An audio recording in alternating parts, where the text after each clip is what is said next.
Assalamu alaikum, j'espère que vous allez bien. Moi, ça va très très bien, alhamdulillah. Je suis super contente de débuter ce nouveau format.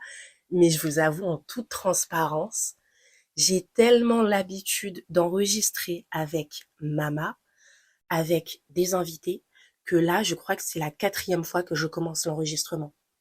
Et j'ai pas dépassé l'introduction. Mais bon, ça va le faire, Inch'Allah. Tu as certainement remarqué que ce format-là, enfin cet épisode-là, avant de cliquer dessus, est beaucoup plus court que les précédents, que le format habituel. On va être sur entre 40 et 1 heure, entre 40 minutes et 1 heure. Là, on va passer les 10 prochaines minutes, Inch'Allah, ensemble. Et ça sera comme ça tous les lundis matins, Inch'Allah. Tant qu'on le pourra, chaque lundi matin, que ce soit moi, pardon, que ce soit Mama, à partir d'aujourd'hui, on a envie de nous glisser dans tes oreilles chaque début de semaine pour t'aider toujours à appréhender un peu mieux tes épreuves, à appréhender un peu mieux ta semaine. Et voilà quoi, tout simplement une petite bulle entre nous tous les débuts de semaine, Inch'Allah. Aujourd'hui, ça va être moi, Oubi. La semaine prochaine, Inch'Allah, ce sera Mama. Et également, si c'est la première fois que tu tombes sur ce podcast, sur Nissa Podcast, tout ce que tu as besoin de savoir, c'est qu'on est deux, que ce soit moi, que ce soit Mama. C'est la même chose. Nissa Podcast existe depuis 2 ans, alhamdulillah, que voilà que j'anime avec mon ami depuis toujours, Mama. Et l'objectif premier de ce podcast a toujours été de t'accompagner, toi, dans tes épreuves, comme nous, on l'a été ou on aurait aimé être accompagné, Inch'Allah. Bref, on va passer directement à la première réflexion de ce début de semaine. Ce podcast est vraiment pas préparé. Pas comme d'habitude, il est vraiment pas préparé. Mais je sais que dans ta vie, certainement dans ton quotidien et peut-être même actuellement, tu as peut-être l'impression que toutes les portes se ferment à toi. Que toutes les portes. Bien sûr, toutes les portes, c'est au sens figuré. Je parle pas des vraies portes. Mais tu as peut-être l'impression que toutes les portes se ferment à toi. Et, euh, et que, vous savez, c'est normal, on est des êtres humains ici-bas. Allah, il nous a pas interdit, au contraire, il nous a encouragé de également prendre notre part ici-bas. Donc forcément, tu vas chercher un travail, tu vas essayer de nouer des amitiés, d'essayer des projets, voilà, tenter de nouveaux projets, essayer de te marier. Beaucoup vont être dans ce cas-là. Euh, et malheureusement, voilà, enfin malheureusement non, justement, ça va être le sujet de ce podcast-là, c'est te dire alhamdulillah que ces portes se ferment. Souvent, comme je l'ai dit, tu vas peut-être avoir l'impression que tes efforts vont être un petit peu en vain, que tu vas faire ci mais que ça ne va pas aboutir. Oui, je cherche un nouveau travail, mais bon, peut-être je porte le hijab, peut-être que c'est ça, je suis fatiguée, j'en ai marre de chercher. Je cherche une alternance, oh j'en ai marre, je peux plus, etc. Là, la santé, ça ne va pas. Des fois, ça va être la santé. On est au pied du mur. Et quand on a l'impression que les portes se ferment, forcément, ben, tu peux commencer à pas désespérer, mais en tout cas être dans une profonde tristesse. Allah, pourquoi cette porte-là se ferme à nouveau? Allah, qu'est-ce qui se passe? Pourquoi ce projet-là n'a pas abouti? Là, j'ai mis tout mon cœur, j'ai mis toute mon intention. J'ai essayé de faire différemment, j'ai essayé de faire comme tu me l'as recommandé. Et en réalité, ce que j'aimerais te dire aujourd'hui, c'est quand toutes les portes se ferment, c'est que tu en as d'autres qui s'ouvrent. Et je crois que c'est vraiment là ce qu'on a du mal à voir parfois. Je m'explique. Peut-être qu'en ce moment, ben, non, c'est même pas peut-être. Tu vis certainement des épreuves. Certainement des épreuves, parce que cette vie, elle est, voilà, c'est une succession d'épreuves. Ton épreuve, ça peut autant être la pauvreté que la richesse. Ça peut autant être euh, la solitude que l'abondance de relations. Ça peut être vraiment tout. Tu vis certainement des épreuves. Et en fait, le truc, c'est de te dire, le bien en réalité n'est pas là où tu le penses. Je prends un exemple, si par exemple tu cherches un travail, ça fait voilà X temps que tu cherches un travail, tu ne trouves pas. Et ah Rabbi, pourquoi je ne trouve pas ce travail-là? Pourquoi quand tu fais les causes, t'essayes de travailler si jamais tu portes le hijab, voilà, tu ne veux pas enlever ton hijab, donc tu cherches une entreprise, peu importe le travail qui va t'accepter avec ton voile. Non, ça ne fonctionne pas. Tu recherches une école, tu cherches une formation qui t'accepte avec ton hijab. Non, toujours pas, toujours pas. Et pourtant, tu essayes de suivre les commandements d'Allah, tu essayes de suivre la voie qu'Allah nous a dictée. Tu essayes de plaire au Créateur et pas aux créatures. Mais non, tu ne trouves pas. Et tu es au pied du mur. Et peut-être qu'en fait, ton épreuve elle va être dans le fait de ne pas trouver tout de suite ce travail. Et peut-être qu'Allah, en fait, en réalité, est en train de te faciliter ailleurs. Peut-être qu'Allah te facilite dans des relations avec ta famille.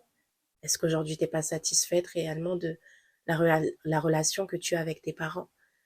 Avoir des parents tous les jours, avoir des parents présents, avoir des parents vivants, ce n'est plus, en tout cas, je sais pas si ça l'a toujours été, mais c'est pas normal en réalité. C'est pas quelque chose qui est acquis. Est-ce que finalement Allah il ne t'ouvre pas une porte dans la santé? Avoir ses deux jambes, pouvoir marcher, avoir une bonne santé, c'est pas quelque chose d'acquis. Peut-être que ta porte ouverte, c'est ta bonne santé.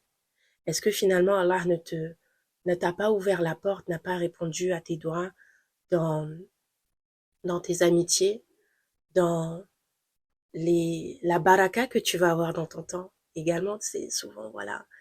Même si peut-être tes poches tes poches sont trouées, tu n'as pas d'argent, mais tu arrives à faire plein de choses dans ta journée. Allah il t'a ouvert cette porte là. Que ouais, ok, ben mon temps j'arrive à le rentabiliser, j'arrive à faire plein de choses, alhamdulillah. Et peut-être en fait tout simplement qu'Allah t'a ouvert une porte, mais dans ton cœur, dans ton âme. Peut-être que ce travail t'as du mal à le trouver, mais en réalité, ben ça te permet d'être plus concentré dans tes prières, plus concentré dans tes doigts, de reprendre la lecture du Coran, d'avoir un meilleur comportement avec les autres, d'être plus humble. Peut-être qu'Allah t'empêche, non, t'empêche pas, il ne t'empêche pas. Peut-être qu'Allah ne t'accorde pas le mariage que tu souhaites aujourd'hui, mais peut-être que justement, tu souhaites tellement te marier que tes doigts, bah, tu sais que tu vas les faire, mais tu peux les faire qu'à Allah. Donc tu seras plus assidu dans tes prières. Tu vas faire plus d'invocations. Peut-être que tu souhaites avoir un enfant depuis X temps, mais que Allah ne te l'a pas accordé pour le moment, parce que c'est pas le moment. Peut-être qu'Allah t'a fermé la porte, mais il t'en a ouvert une autre. Ça peut être ta foi. Parce que souvent, je pense que on a à tort, moi la première, de tout vouloir. Je souhaite ceci. Oui, mais je fais des doigts, je fais des doigts, je fais des doigts. Oui. Et on est tellement concentré, et peut-être qu'actuellement tu es tellement concentré sur ce travail que tu cherches, cette formation que tu cherches, sur cette relation que tu souhaites améliorer, sur cet enfant que tu vas avoir, sur ceci, sur cela. Tu es tellement concentré sur ce projet-là que en fait ta vision peut-être qu'elle est trop centrée. Élargissons notre vision. Allah ne va pas répondre à nos doigts, Allah ne va pas répondre à mes doigts, à tes doigts, exactement comme tu le souhaites, quand tu le souhaites et de la manière que tu le souhaites. Allah, il est partout. Je ne sais pas encore comment je vais appeler cet épisode-là, mais j'aimerais que cette semaine, quel que soit ce qui va t'arriver, quel que soit ce que Allah aura décidé de mettre sur ton chemin, quelles que soient, ma sœur, les portes qu'Allah aura décidé de te fermer, j'aimerais que tu puisses te dire vraiment un sincère Alhamdulillah. Parce qu'en fait, à chaque fois que Allah te ferme une porte, c'est un signe qu'il pense à toi. Parce que en réalité, oui, tu veux absolument te marier, donc peut-être que tu vas foncer tête baissée dans ce projet-là, ne pas avoir la vision, ne pas avoir l'objectivité. Et une fois marié, tu vas découvrir ceci, tu vas découvrir cela. Allah, celui qui sait tout, celui qui a la hauteur, celui qui a la toute-puissance, il sait exactement ce qui est bon et ce qui est moins bon pour toi et ce qui n'est pas bon pour toi. Lui, il a l'objectivité, lui, il a la lucidité, lui, il a la sagesse. Et je pense que il faut aussi qu'on soit humble de se dire, ok, là, même si mon projet, même si mon travail, même si ce projet de mariage, même si cet enfant que je souhaite avoir, même si ce que je veux, je le souhaite dans le halal, même si j'ai fait toutes les causes comme Allah en tout cas nous l'a prescrit. Si Allah a décidé de me fermer cette porte, ok, moi je ne sais pas pourquoi, mais Allah le sait. Et j'ouvre un peu ma vision, je regarde où est-ce que Allah m'a facilité. Parce que oui, lorsque tu as l'impression qu'Allah te ferme toutes les portes, c'est que Allah t'aime, c'est que Allah pense à toi, c'est qu'il te réserve encore meilleur. Et en tout cas, personnellement, pas toujours parce qu'on est des êtres humains, voilà. Mais en tout cas, lorsqu'une porte va, lorsque un projet que je souhaite vraiment de tout mon cœur, lorsque je vois que cette porte m'est fermée, j'ai comme une petite excitation. Je me dis, ah, ok, là, je peux pas emprunter ce chemin-là, mais quelle porte va s'ouvrir à moi? Vous voyez? Vous avez certaines personnes qui vont être facilitées professionnellement, mais dans leur relation amicale, familiale, ça va être difficile.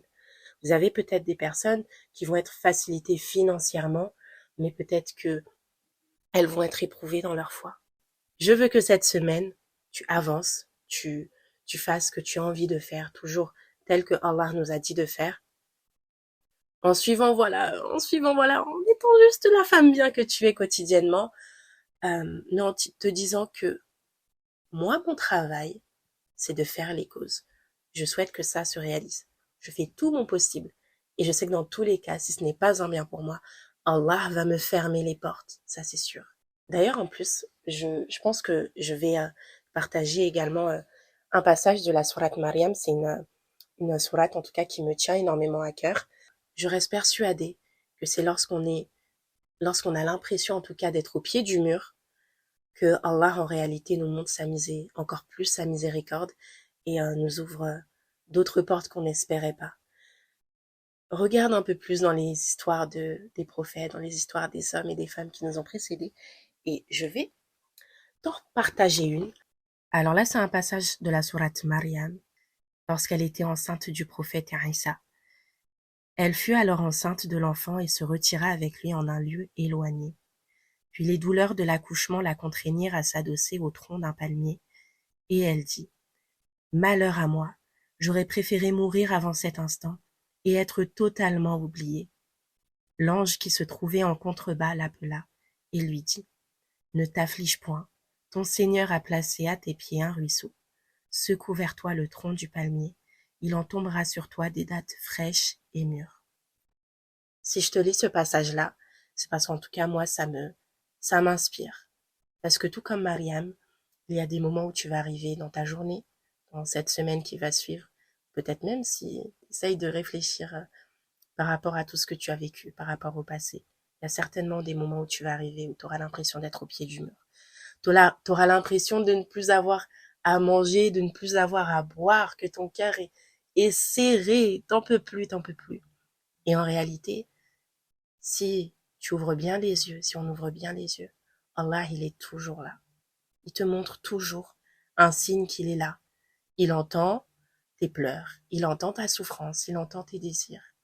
Et peut-être que c'est justement à ce moment-là, là où ton cœur y criera comme jamais, que Allah va te donner ta subsistance. Allah va te donner à boire, va te donner à manger, que ce soit au sens propre, au sens figuré, tout comme il l'a fait pour Mariam lorsqu'elle était enceinte et lorsqu'elle criait de douleur, et qu'elle ne trouvait pas en tout cas de solution à sa situation. Allah est toujours là.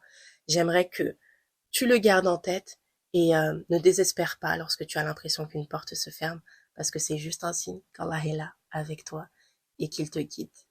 Chaque jour, chaque seconde. Donc avance, mène cette semaine avec confiance. Tu n'es pas seul, tu es toujours avec Allah. Fais les causes, reste droite, reste comme tu es, reste fière et khair inshallah. Bref, on va clôturer ce premier épisode. J'espère que ça t'a plu. C'était pas très ordonné parce que voilà, pas préparé. Mais voilà, c'est l'objectif de ce format-là, de discuter avec toi comme on peut discuter avec nos sœurs, avec nos filles, avec nos copines. Bon courage pour ta semaine. On se retrouve lundi prochain, Inch'Allah, avec Mama. Prends soin de toi. Assalamu alaikum. Merci pour ce temps partagé avec nous. On espère que tu as passé un bon moment en notre compagnie.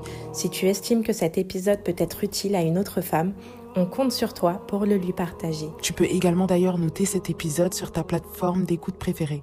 Ta voix compte. Alors si tu souhaites nous partager une épreuve ou un bonheur qui a marqué ta vie, tu peux nous envoyer ton témoignage par mail ou bien pourquoi pas nous raconter ton histoire de vive voix dans un prochain épisode. Car oui, Nissa Podcast reste la voix des femmes qui s'écoutent et s'entraident. Cet épisode prend fin ici, mais notre relation, ma sœur, continue d'exister. Alors on reste à ton écoute comme toujours. Prends soin de toi et n'oublie surtout pas une chose. Allah est avec toi.